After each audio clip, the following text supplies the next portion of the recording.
Today I'm going to make a pretty classic clam chowder. So I start off in a big sauce pot or Dutch oven, 1/4 cup of unsalted butter, melt that till it begins to froth before adding a cup of diced salt pork or about 6 pieces of bacon that we've diced.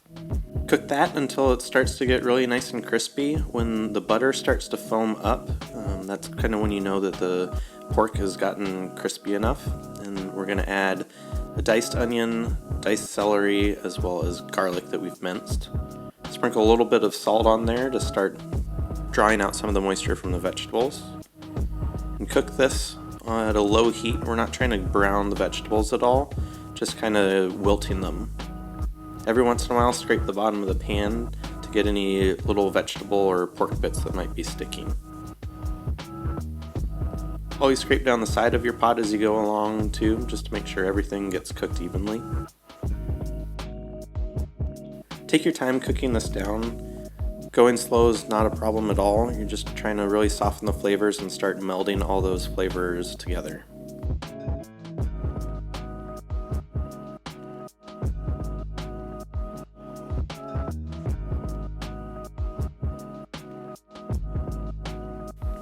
Every once in a while, taste a little piece to see if the vegetables have softened. Especially the celery takes a while to cook all the way down. Once everything is sweated down and soft, add a teaspoon of dried thyme, as well as a 1/2 cup of wondra flour. You could also use AP flour.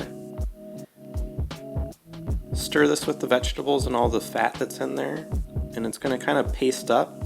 Make sure that you incorporate everything so there's no more bits of white, and just cook a little bit until the flour gets a slight nutty flavor and there are no lumps formed. Cook until the flour smells just a little bit nutty and there are no more lumps remaining. At this point, add 2 medium russet potatoes that have been peeled and diced, as well as 2 Yukon gold potatoes that have also been peeled and diced. I like to use 2 types of potatoes here. The russet potatoes kind of melt into the soup and thicken it, where the Yukon gold potato holds its texture throughout, and that's where you get the nice tender chunks of potato. Also add 1 pint of clam juice and stir just to get the potatoes submerged and mixed with the vegetable base. Add a pint of water as well as all the juice that you can squeeze out of 2 cans of chopped clams. Also add the chopped clam bodies. I like to use canned clams. You can also get fresh clams and go through that process, but I honestly think canned clams have that authentic coastal flavor to them. Give it a little stir and a bit of seasoning. Bring this up to a low simmer. Give it one final stir and then cover it with a lid. At this point, let this simmer at a low temperature for about 20 minutes until the potatoes are tender.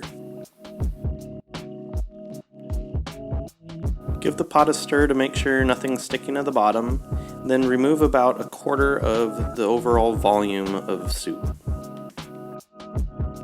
Add this to a blender, potatoes, clams, and all, and blend until completely smooth.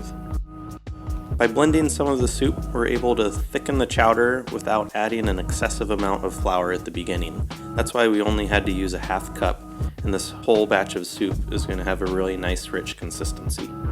With that in mind, you can blend even more of the soup if you like a thicker chowder, or less of the soup if you want a thinner chowder. I find that about 1/4 of the overall volume is the sweet spot for me. Then add 1 cup of heavy cream. This will lighten the color of the chowder as well as give a really nice mouthfeel. And season with Worcestershire sauce, as well as a lot of black pepper and salt to taste. I like a lot of black pepper in my chowder. Now it's ready to eat. At this point you could scoop up your chowder and serve it, or chill it down overnight. It's amazing in the next couple days as the flavors all blend together even more. For me, I like to put a little pat of unsalted butter on top of the chowder, as well as just a light sprinkling of paprika. And there's my take on a pretty classic clam chowder.